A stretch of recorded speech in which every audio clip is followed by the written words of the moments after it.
Hello friends, welcome to our channel.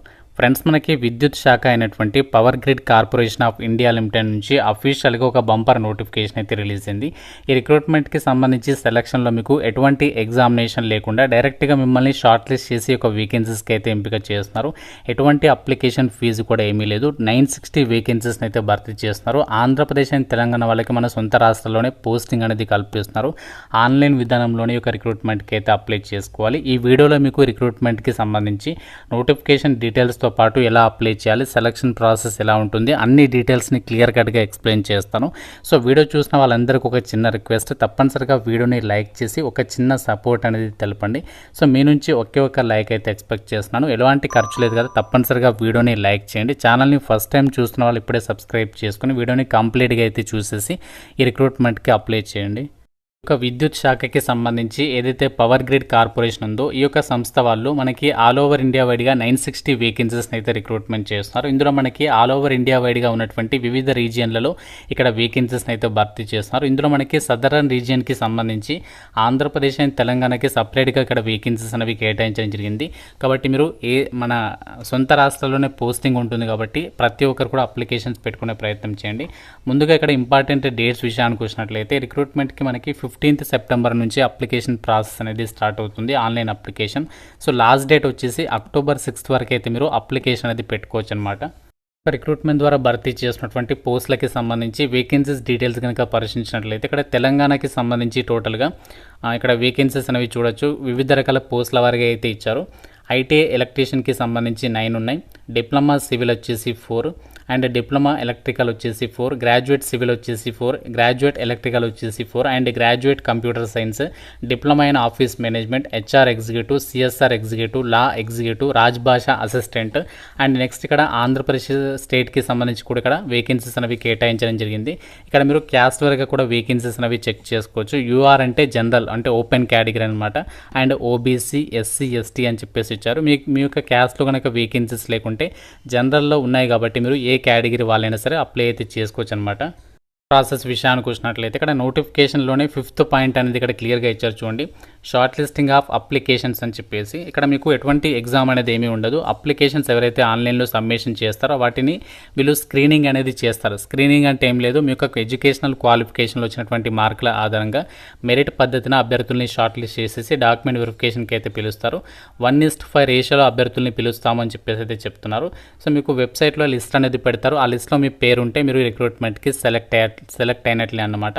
So ఆ విధంగా మనకి జస్ట్ ఒక అప్లికేషన్ పెట్టండి, షార్ట్ లిస్ట్ అయితే మీరు రిక్రూట్మెంట్కి సెలెక్ట్ అయిపోయినట్లే. రిక్రూట్మెంట్కి సంబంధించి మీరు ఒకవేళ షార్ట్ లిస్ట్ అయితే సెలెక్ట్ అయినట్లయితే మనకి పోస్టింగ్ ఎక్కడ ఇస్తారంటే ఇక్కడ తెలంగాణ వాళ్ళకి వచ్చేసి చూడండి, ముందుగా RH హెడ్ క్వార్టర్స్ సికింద్రాబాద్లో అండ్ అలాగే గట్కేసర్, ఖమ్మం, మహేశ్వరము, వరంగల్, నిజామాబాద్, బీదర్, షాద్నగర్, జహీరాబాద్. అలాగే ఆంధ్రప్రదేశ్ వాళ్ళకి Vijayawada, Nellore, Srikakulam, Vemagiri, NP Kunta, Kadapa, Kurnool, గూటి, Nagarjuna Sagar, Vizag, Tadipatri, Nandyal, Adoni, గూటి, Narayanpet, Giddalur, Narasaraopet, Proddatur and Anantapur. So ఈ విధంగా చాలా లొకేషన్స్లో అయితే సో మనకి ఇక్కడ ఈ యొక్క రిక్రూట్మెంట్కి సెలెక్ట్ అయిన వాళ్ళకి ట్రైనింగ్స్ అనేవి ప్రొవైడ్ చేయడం జరుగుతుంది. కి సంబంధించి అప్లై చేయడానికి మీకు ఉండాల్సినటువంటి ఎడ్యుకేషనల్ క్వాలిఫికేషన్స్ విషయానికి వచ్చినట్లయితే ఇక్కడ మనకి పోస్టుల వారిగా వీటికి సంబంధించి qualification and amount, stipend amount అనేది ఇక్కడ ఇచ్చారు చూడండి. ఫస్ట్ వచ్చేసి ఐటీఐ ఎలక్ట్రీషియన్కి సంబంధించి ఈ యొక్క ఐటీఐ ఎలక్ట్రీషియన్ పోస్టులకి ఐటీఐ ఎలక్ట్రీషియన్ ట్రేడ్లో ఎవరైతే చేస్తుంటారో వాళ్ళు అప్లై చేసుకోవచ్చు. 13,500 అనేది పే చేస్తారు. డిప్లొమా వాళ్ళకి వచ్చేసి 15,000, గ్రాడ్యుయేషన్ చేసిన వాళ్ళకి 17,500 అనేది మీకు ఎవ్రీ మంత్ కూడా పే చేయడం అయితే జరుగుతుంది. డిప్లొమా వాళ్ళకి ఎలక్ట్రికల్, సివిల్ విభాగాల్లో వేకెన్సీస్ ఉన్నాయి. సంబంధిత విభాగంలో మీరు డిప్లొమా అనేది చదివి ఉండాలి. గ్రాడ్యుయేషన్ అని చెప్పేసి ఉన్నాయి కదా, వీటికి ఎవరైతే బీటెక్ కానీ లేదంటే బీఎస్సీ ఇంజనీరింగ్ కానీ సంబంధిత స్ట్రీమ్లలో ఎవరైతే పాస్ అయి ఉంటారో వాళ్ళు ఎలిజిబుల్ అనమాట. ఎలక్ట్రికల్లో ఉన్నాయి, సివిల్లో ఉన్నాయి, ఎలక్ట్రానిక్స్ అండ్ టెలికమ్యూనికేషన్కి సంబంధించి ఇక్కడ వేకెన్సీస్ అనేవి కేటాయించారు. అలాగే కంప్యూటర్ సైన్స్ వాళ్ళకు కూడా వేకెన్సీస్ ఉన్నాయి.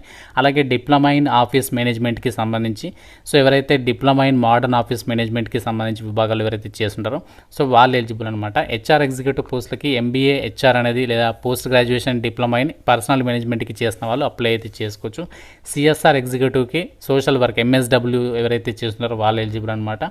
లా ఎగ్జిక్యూటివ్కి LLB చేసిన వాళ్ళు ఎలిజిబుల్. అండ్ నెక్స్ట్ ఇక్కడ రాజ్భాష సహాయక అని చెప్పేస్తుంది, ఇది స్కిప్ చేసేసేయండి. సో ఈ విధంగా ఇక్కడ ఈ రిక్రూట్మెంట్కి సంబంధించి అయితే మీకు ఇక్కడ ఈ యొక్క అమౌంట్ అండ్ క్వాలిఫికేషన్కి సంబంధించి డీటెయిల్స్ ఇచ్చారు. అలాగే ఇక్కడ మీకు 2500 అనేది మీకు ఇక్కడ అడిషనల్గా అమౌంట్ అనేది పే చేస్తాము అని చెప్పేసి అయితే చెప్తున్నారు. సో ఈ యొక్క ఎలిజిబిలిటీ కనుక మీకు ఉన్నట్లయితే, ఈ యొక్క క్వాలిఫికేషన్స్ కనుక మీకు ఉన్నట్లయితే ఈ రిక్రూట్మెంట్కి తప్పనిసరిగా అప్లై అయితే చేయండి. ఏజ్ వచ్చేసి ఎంత ఉండాలి అంటే మీకు మినిమం ఏజ్ అనేది 18 ఇయర్స్ అయితే ఉండాలి. సో మ్యాక్సిమం ఏజ్ వచ్చేసేమో 24 ఇయర్స్ వరకు కూడా అప్లికేషన్స్ పెట్టుకోవడానికి ఛాన్స్ ఉంటుంది అని చెప్పేసి ఇక్కడ నోటిఫికేషన్లోనే సో వాళ్ళే క్లియర్గా అయితే ఇచ్చారు. మినిమం 18 ఇయర్స్ ఉండాలి, మ్యాక్సిమం 24 ఇయర్స్ వరకు కూడా అప్లికేషన్స్ అయితే పెట్టుకోవచ్చు. ఈ నోటిఫికేషన్ వచ్చేసి గవర్నమెంట్ ఆఫ్ ఇండియా ఎంటర్ప్రైజ్కి సంబంధించి power grid corporation of India limited నుంచి అయితే రావడం జరిగింది. సో అవన్నీ కూడా మనకి ట్రైనీ అప్రెంటిస్షిప్ వేకెన్సీస్. అప్రెంటిస్షిప్ అని చెప్పేసి ఎవరు కూడా స్కిప్ చేయొద్దు. ఎందుకు అంటే మనకి ఇది చాలా హెల్ప్ అవుతుంది. ఎందుకంటే మీకు ఈ యొక్క అప్రెంటిస్షిప్ ట్రైనింగ్ అనేది 1 ఇయర్ కంప్లీట్ అయిన తర్వాత సో మీకు వాళ్ళు ఒక సర్టిఫికేట్ అనేది ప్రొవైడ్ చేస్తారు. ట్రైనింగ్ కంప్లీట్ అయిన తర్వాత ఆ సర్టిఫికేట్ ద్వారా మీకు గవర్నమెంట్ జాబ్స్ని సాధించేటువంటి అవకాశం అనేది ఉంటుంది. సో కాబట్టి ఎలిజిబిలిటీ ఉన్నటువంటి వాళ్ళందరూ కూడా డెఫినెట్గా ఒక ఆపర్చునిటీ అనేది యూటిలైజ్ అయితే చేసుకున్నటువంటి ప్రయత్నం చేయండి. ఎందుకంటే మనకి ఎక్కడో దూరంగా వెళ్ళాల్సినటువంటి పని లేదు.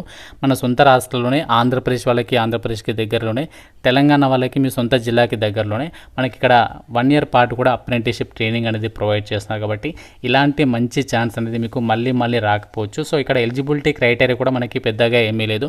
అండ్ ఇక్కడ మీకు ఎలాంటి ఎక్స్పీరియన్స్ కూడా అవసరం లేదు. కాబట్టి సో మీకు జస్ట్ ఒక అప్లికేషన్ పెట్టండి. ఫీజు కూడా లేదు, ఎగ్జామ్ కూడా లేదు. జస్ట్ మీరు ఒక అప్లికేషన్ ఆన్లైన్లో పెట్టేసేయండి. షార్ట్ లిస్ట్ అయితే వాళ్ళే మీకు మెయిల్ అనేది పంపిస్తారు, షార్ట్ లిస్ట్ అయ్యారు అని చెప్పేసి. సో మీరు షార్ట్ లిస్ట్ అయితే వాళ్ళు మీకు ఒక డేట్ అనేది చెప్తారు. ఆ డేట్ రోజు మీరు ఇంటర్వ్యూకి అంటే డాక్యుమెంట్ వెరిఫికేషన్కి అటెండ్ అయితే సరిపోతుంది. సో మీరు డైరెక్ట్గా ఈ రిక్రూట్మెంట్కి సంబంధించి ట్రైనింగ్కి అయితే ఎంపిక అవ్వచ్చు అనమాట. అండ్ ఇక్కడ ఈ రిక్రూట్మెంట్కి సంబంధించి ఎవరైతే అప్లై చేయాలి అనుకుంటున్నారో మీరు ఏమేమి డాక్యుమెంట్స్ అనేవి రెడీగా పెట్టుకోవాలి. ఇక్కడ రిక్వైర్మెంట్ డాక్యుమెంట్స్ని కూడా ఇచ్చారు చూడండి. సో మనకి ఇక్కడ అప్లై చేయడానికి NATS లేదా NAPSకి సంబంధించి పోర్టల్లో మీరు కంపల్సరీగా మీరు రిజిస్ట్రేషన్ అనేది చేసుకొని ఉండాలి. ఒకవేళ చేసుకోకపోతే ఇప్పుడు చేసుకోండి, ప్రాబ్లం లేదు. NATS లేదా NAPSకి సంబంధించి పోర్టల్లో మీరు కంపల్సరీగా రిజిస్ట్రేషన్ చేసుకోవాలి. చేసుకున్న తర్వాత మీకు ఒక నంబర్ వస్తుంది. ఆ నంబర్ అనేది మీరు ఎక్కడైనా రాసుకొని పెట్టుకోండి. తర్వాత మీరు ఏం చేయాలంటే మీ యొక్క క్వాలిఫికేషన్కి సంబంధించి సర్టిఫికేట్స్ అనేవి స్కాన్ చేసి పెట్టుకోండి.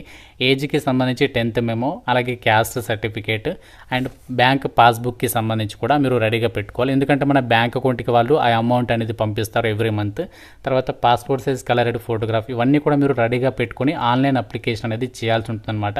ఇండియన్ సిటిజన్స్ అందరికీ అవకాశం అనేది కల్పిస్తున్నారు కాబట్టి సో మీకు గనక ఎలిజిబిలిటీ ఉంటే మాత్రం మిస్ చేసుకోవద్దు. ఇక్కడ అప్లికేషన్ ఎలా చేయాలి అంటే ఎవరైతే ITI వాళ్ళు ఉన్నారో వాళ్ళు వచ్చేసి మాత్రం apprenticeshipindia.gov.in వెబ్సైట్లో మీరు రిజిస్ట్రేషన్ చేసుకోవాలి. ఎవరైతే డిగ్రీ లేదా డిప్లొమా వాళ్ళు ఉన్నారో, ఇంజనీరింగ్ వాళ్ళు ఉన్నారో వాళ్ళు వచ్చేసి NATSకి సంబంధించి ఎడ్యుకేషన్ పోర్టల్లో రిజిస్ట్రేషన్ చేసుకోవాలి. ఫస్ట్ ప్రాసెస్ ఇది. తర్వాత మీరు powergrid.inకి సంబంధించి వెబ్సైట్లోకి వచ్చేసి అక్కడ మీకు ఎంగేజ్మెంట్ ఆఫ్ అప్రెంటిసెస్ అని చెప్పేసి ఒక సెక్షన్ ఉంటుంది. దాని తర్వాత అప్లై ఆన్లైన్ పైన క్లిక్ చేసేసి మీ డీటెయిల్స్ అన్ని నంబర్ అనేది ఎంటర్ చేసి మీరు లాగిన్ అయ్యి అప్లికేషన్ చేయాల్సి ఉంటుంది అనమాట. సో ఇది మొత్తం ప్రాసెస్. మీకు అన్ని డీటెయిల్స్ని అయితే ఈ వీడియో ద్వారా అయితే కవర్ చేయడం అయితే జరిగింది. మన సొంత రాష్ట్రాల్లోనే పోస్టింగ్ ఉంది కాబట్టి మిస్ చేసుకోవద్దు. మీకు నోటిఫికేషన్ లింక్ ఇస్తాను. అప్లై ఆన్లైన్కి సంబంధించి కూడా లింక్స్ అనేవి ప్రొవైడ్ చేస్తాను. సో ఇంకా ఏదైనా డౌట్ ఉంటే నాకు కామెంట్ రూపంలో అయితే అడగండి. ప్రతి ఒక్కరు కూడా మేల్ అండ్ ఫీమేల్ అందరూ కూడా ఎలిజిబుల్ కాబట్టి సో డెఫినెట్గా లైక్ చేసి ఒక వీడియోని మీ ఫ్రెండ్స్ కూడా చెప్పండి. ఛానల్ని సబ్స్క్రైబ్ చేసుకోండి. Thank you so much guys.